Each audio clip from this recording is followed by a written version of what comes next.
Hi friends, ನಮಸ್ಕಾರ. Welcome back to ಕರಾವಳಿ ಕಡಲು ಚಾನಲ್. ಇವತ್ತು ನಾನು ಫ್ರಾನ್ಸ್ ದಮ್ ಬಿರಿಯಾನಿ, ಮಟ್ಕಾ ಬಿರಿಯಾನಿಯನ್ನು ಮಾಡ್ತಾಯಿದ್ದೀನಿ. ನೋಡಿ, 2 kg ಫ್ರಾನ್ಸನ್ನು ತೊಗೊಂಡಿದ್ದೀನಿ ನಾನಿಲ್ಲಿ. ಅದನ್ನು ನಾನಿಲ್ಲಿ ಕ್ಲೀನ್ ಮಾಡಿ ಎತ್ತಿಟ್ಕೊಂಡಿದ್ದೀನಿ. ಈಗ ಇದನ್ನು ಮ್ಯಾರಿನೇಟ್ ಮಾಡೋಣ. ಮೊದಲು ಪ್ರಾನ್ಸನ್ನು ಮ್ಯಾರಿನೇಟ್ ಮಾಡಿಟ್ಟು ಉಳಿದ ಕೆಲಸನ ಮಾಡೋಣ. ಫಸ್ಟ್ ನಾನಿಲ್ಲಿ ಅರಿಶಿನ ಪೌಡ್ರನ್ನು ಸೇರಿಸ್ಕೊಳ್ತಾ ಇದ್ದೀನಿ, ಒಂದು ಚಿಟಿಕೆ.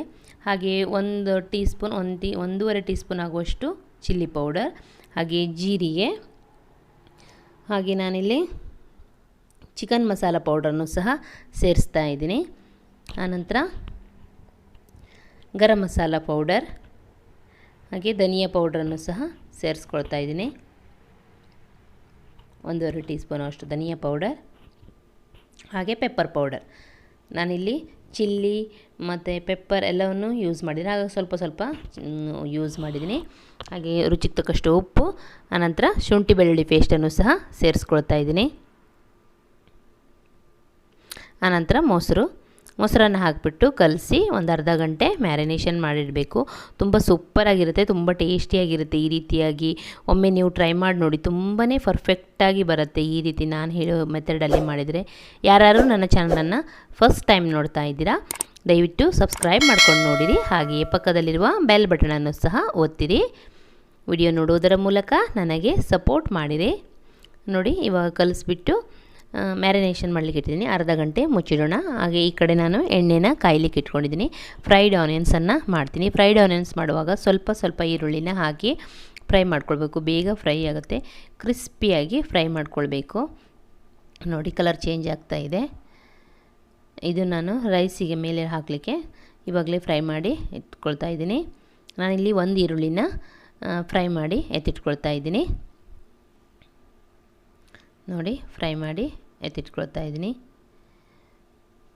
ಈ ರೀತಿಯಾಗಿ ನೀವು ಒಮ್ಮೆ ಟ್ರೈ ಮಾಡಿ ನೋಡಿ, ಪದೇ ಇದೇ ರೀತಿಯಾಗಿ ಮಾಡಿ ತಿಂತಾನೇ ಇರ್ತೀರ. ಅಷ್ಟು ತುಂಬಾ ಚೆನ್ನಾಗಿರುತ್ತೆ, ಟೇಸ್ಟ್ ತುಂಬ ಸೂಪರಾಗಿರುತ್ತೆ. ರೆಸ್ಟೋರೆಂಟ್ ಸ್ಟೈಲಲ್ಲೇ ಬರುತ್ತೆ ಟೇಸ್ಟ್. ನೋಡಿ, ಸ್ವಲ್ಪ ಈರುಳ್ಳಿನ ಆಯಿಲನ್ನು ಇಟ್ಕೊಂಡಿದ್ದೀನಿ. ಹಾಗೆ 1 ಸ್ಪೂನ್ ಆಗುವಷ್ಟು ತುಪ್ಪನ ಸೇರಿಸ್ಕೊಳ್ತಾ ಇದ್ದೀನಿ. ತುಪ್ಪ ಆಪ್ಷನಲ್ಲು, ಟೇಸ್ಟ್ ಚೆನ್ನಾಗಿರುತ್ತೆ ಅಂತ ಸೇರಿಸ್ಕೊಂಡಿದ್ದೀನಿ. ಹಾಗೆ ನಾನು ಇಲ್ಲಿ ಸ್ವಲ್ಪ ಸೋಂಪು ಕಾಳು, ಹಾಗೆ ಚಕ್ಕೆ ಮತ್ತು ಪಲಾವ್ ಎಲೆ, ಲವಂಗ, 4 ಮೆಣಸಿನಕಾಳನ್ನು ಸ್ವಲ್ಪ ಜಜ್ಜಿಬಿಟ್ಟು ಸೇರಿಸ್ಕೊಳ್ತಾ ಇದ್ದೀನಿ.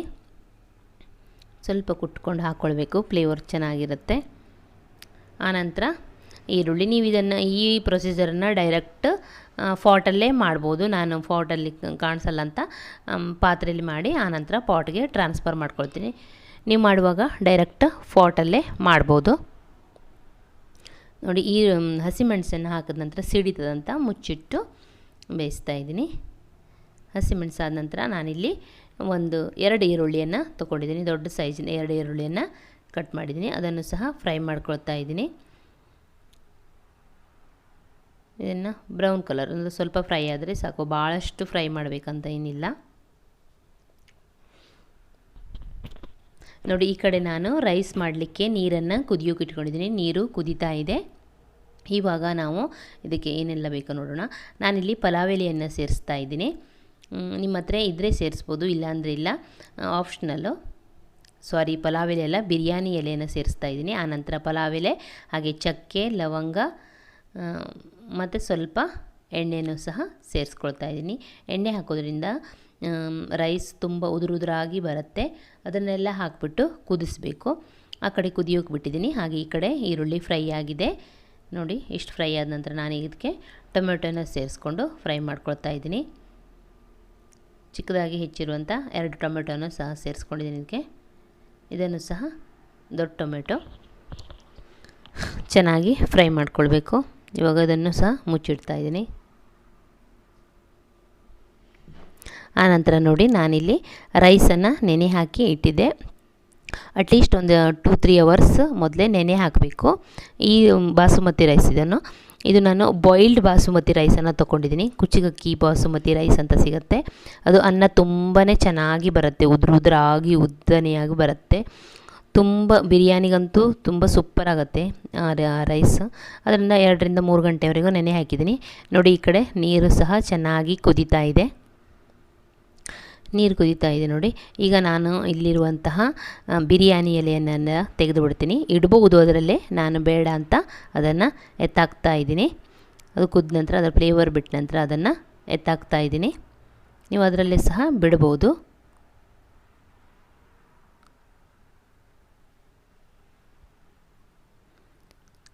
ನೋಡಿ, ಇವಾಗ ನಾವು ಇದಕ್ಕೆ ರೈಸನ್ನು, ನೆನೆಸಿಟ್ಟಿಟ್ಕೊಂಡಿರುವಂತಹ ರೈಸನ್ನು ಆ್ಯಡ್ ಮಾಡ್ಕೊಳ್ಳೋಣ.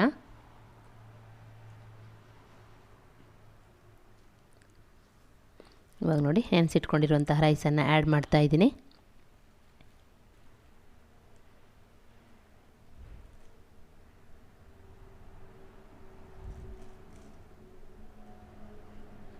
ಎಲ್ಲ ರೈಸನ್ನು ಸೇರಿಸ್ಬಿಟ್ಟು ಉಪ್ಪು ಹಾಕಿ ಬೇಯಿಸ್ಕೊಳ್ಬೇಕು. ಇದನ್ನು ಒಂದು 70% ಬೇಯಿಸ್ಕೊಂಡ್ರೆ ಸಾಕು.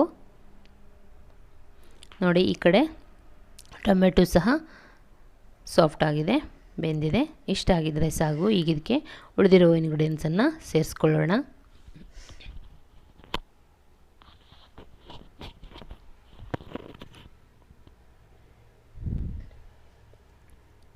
ನೋಡಿ, ಸ್ವಲ್ಪ ಪುದೀನ ಸೊಪ್ಪನ್ನು ಸೇರಿಸ್ಕೊಳ್ತಾ ಇದ್ದೀನಿ. ಹಾಗೆಯೇ ಒಂದು ಹಿಡಿಯಾಗುವಷ್ಟು ಕೊತ್ತಂಬರಿ ಸೊಪ್ಪನ್ನು ಸಹ ಸೇರಿಸ್ಕೊಳ್ತಾ ಇದ್ದೀನಿ. ಇದನ್ನು ಸಹ ಚೆನ್ನಾಗಿ ಮಿಕ್ಸ್ ಮಾಡಿಕೊಳ್ಬೇಕು.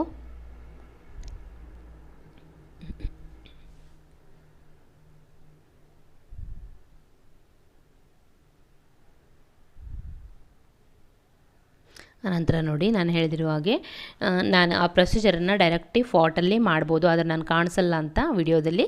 ಹಾಗಾಗಿ ನಾನು ಬಾಣಲೆಯಲ್ಲೇ ಮಾಡಿಬಿಟ್ಟು ಈಗ ಪಾಟ್ಗೆ ಸೇರಿಸ್ಕೊಳ್ತಾ ಇದ್ದೀನಿ. ಇವಾಗ ಫ್ರೈ ಮಾಡಿ ಇಟ್ಕೊಂಡಿರೋದನ್ನೆಲ್ಲ ನಾನು ಪಾಟಿಗೆ ಟ್ರಾನ್ಸ್ಫರ್ ಮಾಡ್ಕೊಂಡಿದ್ದೀನಿ. ಅದಕ್ಕೆ ಈರುಳ್ಳಿಗೆ ಎಷ್ಟು ಬೇಕು ನೋಡಿ ಅಷ್ಟು ಉಪ್ಪನ್ನು ಇವಾಗ ನಾನು ಸೇರಿಸ್ಕೊಳ್ತಾ ಇದ್ದೀನಿ. ಯಾಕಂದರೆ ನಾನು 3 ಹಂತದಲ್ಲಿ ಉಪ್ಪನ್ನು ಸೇರಿಸೋದ್ರಿಂದ ನೋಡ್ಕೊಂಡು ಸೇರಿಸ್ಕೊಳ್ಬೇಕು. ಇವಾಗ ಮ್ಯಾರಿನೇಷನ್ ಮಾಡಿಟ್ಟಿರುವಂತಹ ಅರ್ಧ ಗಂಟೆ ಮ್ಯಾರಿನೇಷನ್ ಮಾಡಿಟ್ಟಿರುವಂತಹ ಫ್ರಾನ್ಸ್ ಮಿಕ್ಸನ್ನು ನಾನು ಇದಕ್ಕೆ ಸೇರಿಸ್ಕೊಳ್ತಾ ಇದ್ದೀನಿ. ನೋಡಿ, ಎಲ್ಲವನ್ನು ಸೇರಿಸ್ಕೊಂಡೆ. ಎಲ್ಲವನ್ನು ಚೆನ್ನಾಗಿ ಮಿಕ್ಸ್ ಮಾಡಿಬಿಟ್ಟು ಒಂದು 5 ರಿಂದ 10 ನಿಮಿಷ ಬೇಯಿಸ್ಕೊಳ್ಳೋಣ. ಒಂದು ಸ್ವಲ್ಪ ಹೊತ್ತು ಬೇಯಿಸ್ಕೊಳ್ಳೋಣ. ಈ ಕಡೆ ನೋಡಿ, ರೈಸ್ ಒಂದು 70% ಅಷ್ಟು ಕುಕ್ ಆಗಿದೆ ನೋಡಿ, ಕಟ್ ಆಗ್ತಾ ಇದೆ. ಇಷ್ಟ ಆಗಿದ್ದರೆ ಸಾಕು. ನಾವಿಲ್ಲಿ ಗ್ಯಾಸನ್ನು ಆಫ್ ಮಾಡ್ಕೊಳ್ಳೋಣ. ರೈಸ್ ನೀರನ್ನು ಸೋಸ್ಕೊಂಡು ಬಿಡೋಣ.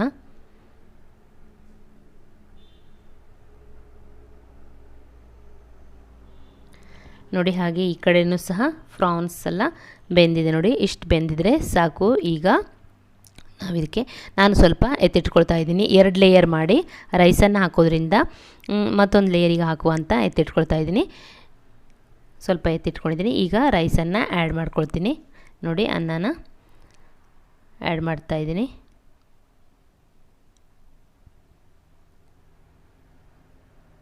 ನೋಡಿ, ಒಂದು ಲೇಯರ್ ರೈಸನ್ನು ಸೇರಿಸಿದ್ದೀನಿ. ಹಾಗೆ ಇನ್ನೊಂದು ಲೇಯರ್ ನಾನು ಗ್ರೇವಿನ ಸೇರಿಸ್ಕೊಳ್ತಾ ಇದ್ದೀನಿ. ನೀವು ಮತ್ತು ಈ ಹಂತದಲ್ಲೂ ಸಹ ತುಪ್ಪ ಅದೆಲ್ಲ ಆ್ಯಡ್ ಮಾಡ್ಬೋದು, ಕೊತ್ತಂಬರಿ ಸೊಪ್ಪೆಲ್ಲ. ಅದನ್ನು ನಾನಿಲ್ಲಿ ಆ್ಯಡ್ ಮಾಡ್ತಾ ಇಲ್ಲ, ಜಸ್ಟ್ ಗ್ರೇವಿನ ಮಾತ್ರ ಹಾಕ್ಕೊಳ್ತಾ ಇದ್ದೀನಿ. ನೆಕ್ಸ್ಟ್ ಮತ್ತೊಂದು ಲೇಯರ್ ನಾನು ರೈಸನ್ನು ಆ್ಯಡ್ ಮಾಡ್ತಾ ಇದ್ದೀನಿ. ಹೀಗೆ ಮಾಡೋದ್ರಿಂದ ತುಂಬ ಸೂಪರಾಗಿ, ತುಂಬ ಟೇಸ್ಟಿಯಾಗಿ ಬರುತ್ತೆ. ಒಮ್ಮೆ ಮಾಡಿದರೆ ಪದೇ ಪದೇ ಮಾಡ್ತಾನೇ ಇರ್ತೀರಾ. ಒಮ್ಮೆ ಟ್ರೈ ಮಾಡಿ ನೋಡಿ ಹೇಗೆ ಬಂತು ಅಂತ ನನಗೆ ಕಮೆಂಟ್ ಬಾಕ್ಸ್ ಮೂಲಕ ತಿಳಿಸಿರಿ. ಯಾರಾದರೂ ಹೊಸಬರು ನನ್ನ ಚಾನಲನ್ನು ನೋಡ್ತಾ ಇದ್ದರೆ ದಯವಿಟ್ಟು ಸಬ್ಸ್ಕ್ರೈಬ್ ಮಾಡ್ಕೊಂಡು ನೋಡಿರಿ. ನೋಡಿ, ಹಾಗೆ ಫ್ರೈ ಮಾಡಿ ಇಟ್ಕೊಂಡಿರುವಂತಹ ಫ್ರೈಡ್ ಆನಿಯನ್ಸನ್ನು ಸೇರಿಸ್ತಾ ಇದ್ದೀನಿ. ತುಂಬ ಟೇಸ್ಟಿಯಾಗಿರುತ್ತೆ ಈ ರೀತಿ ಹಾಕೋದ್ರಿಂದನೂ.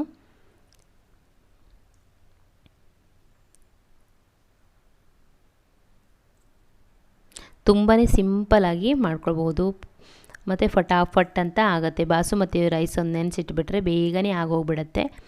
ಆನಂತರ ನೋಡಿ, ಕೊತ್ತಂಬರಿ ಸೊಪ್ಪು ಹಾಗೆ ಒಂದು ಸ್ವಲ್ಪ ಪುದೀನ ಸೊಪ್ಪನ್ನು ಸಹ ಸೇರಿಸ್ಕೊಂಡಿದ್ದೀನಿ. ಹಾಗೆ ಸ್ವಲ್ಪ ರೋಸ್ ವಾಟರನ್ನು ಸಹ ಸೇರಿಸ್ಕೊಳ್ತಾ ಇದ್ದೀನಿ. ಆನಂತರ ಫುಡ್ ಕಲರನ್ನು ಹಾಕ್ತಾಯಿದ್ದೀನಿ. ಆಪ್ಷನಲ್ ಫ್ಲೇವರ್ ಬೇಕಿದ್ದರೆ ಹಾಕ್ಬೋದು. ನಾನು ಯೆಲ್ಲೋ ಫುಡ್ ಕಲರ್ ಹಾಗೆಯೇ ರೆಡ್ ಫುಡ್ ಕಲರನ್ನು ಸೇರಿಸ್ಕೊಂಡಿದ್ದೀನಿ. ಇಷ್ಟನ್ನು ಹಾಕಿಬಿಟ್ಟು ಇವಾಗ ಸ್ವಲ್ಪ ತುಪ್ಪನ ಹಾಕ್ತಾಯಿದ್ದೀನಿ.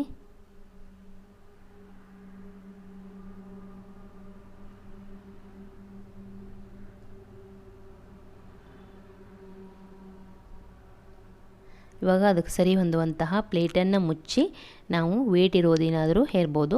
ಇದಕ್ಕೆ ಸೈಡ್ ಹಿಟ್ಟಿಂದನೂ ಸಹ ಕವರ್ ಮಾಡ್ಬೋದು, ಆದರೆ ಏನು ಬೇಕಾಗಲ್ಲ. ಜಸ್ಟ್ ಇಷ್ಟೇ ಮುಚ್ಚಿದ್ರೂ ಸಹ ಮೇಲೆ ವೇಟಿಂದ ಇದ್ದರೆ ಅದರಲ್ಲೇ ಪರ್ಫೆಕ್ಟಾಗಿ ಬೇಯುತ್ತೆ. ತುಂಬಾ ಪರ್ಫೆಕ್ಟಾಗಿ ಬರುತ್ತೆ, ಮತ್ತು ಏನು ತಳಗಿಳ ಏನೂ ಹಿಡಿಯಲ್ಲ, ಅಷ್ಟು ಪರ್ಫೆಕ್ಟಾಗಿ ಬರುತ್ತೆ. ನೋಡಿ ಈ ರೀತಿ ಹಬೆ ಬರಬೇಕು ಮೇಲಿಂದ. ಈ ರೀತಿ ಫುಲ್ಲಾಗಿ ಹಬೆ ಬಂದರೆ ಫುಲ್ ಕರೆಕ್ಟಾಗಿ ಬೆಂದಿದೆ ಅಂತ ಅರ್ಥ. ಒಂದು 10 ನಿಮಿಷ ಸಣ್ಣ ಉರಿಲಿ ಇಟ್ಬಿಡಬೇಕು. ನೋಡಿ ಫೈನಲಾಗಿ ರೆಡಿ ಆಯಿತು. ಇವಾಗ ನಾನು ಸರ್ವ್ ಮಾಡ್ಕೊಳ್ತಾ ಇದ್ದೀನಿ. ಫುಲ್ಲಾಗಿ ಹಾಯಿಸ್ತಾ ಇದ್ದೀನಿ ನೋಡಿ.